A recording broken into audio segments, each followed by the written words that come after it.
Hi there. I thought I'd attempt today to explain to you my theory on what's going on with the fires. So this could be right or wrong. I'm not an engineer, a fireman, a chemist or a mechanic. I'm just an old race car driver, and looking around, this is what I think.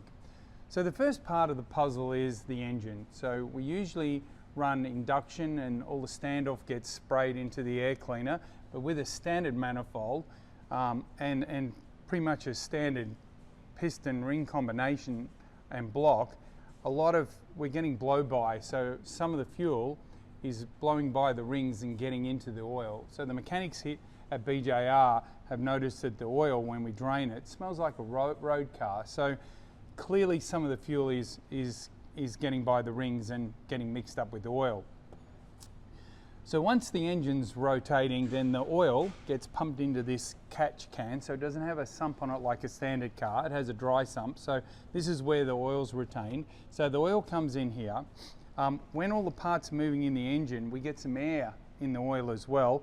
And what this does is it separates the air out. Once it's done that, it blows the air out of here into the catch can. There's a hose around the back there you can't see. So then what happens is it goes into the catch can, all the fume in the air sprays around and then gets shot out of the top. Now, normally this has a little filter on top of it which sits here. So one of the general consensus is that all this is going on with the engine.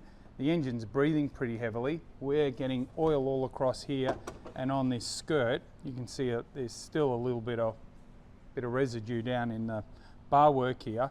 And then when the car is on the rev limiter and we're waiting to start for 10 seconds, all the exhausts are red hot, and we see that when we're warming the cars up, they get very hot. Got a lot of fumes floating around in here, and it's getting to the point and it's igniting, and once it's done that, it starts on this inner guard and it burns the inner guard and the fire starts. So what Supercars did on Saturday night to try and manage the risk was we did a rolling start so they weren't sitting on the limiter.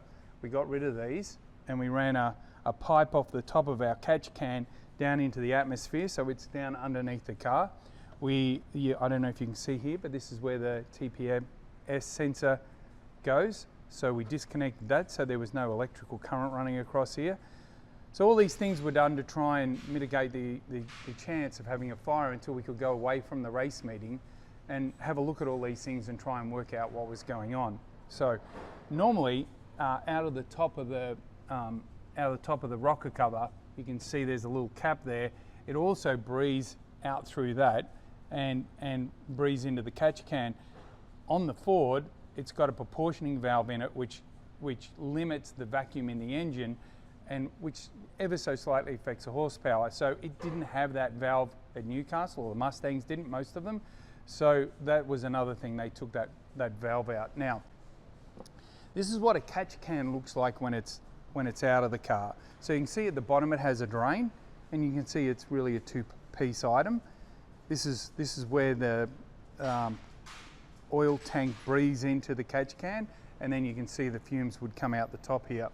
If you look, that's a new filter, and you have a look at that one that's off the car after 2 race meetings, it's a lot darker, so it's breathing pretty heavily.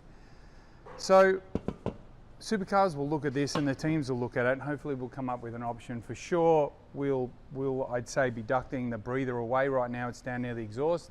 It probably needs to go to the back of the car. There's a lot of work to be done, but we're going to have some of the best minds in motorsport looking at it, and hopefully we'll come up with the right result.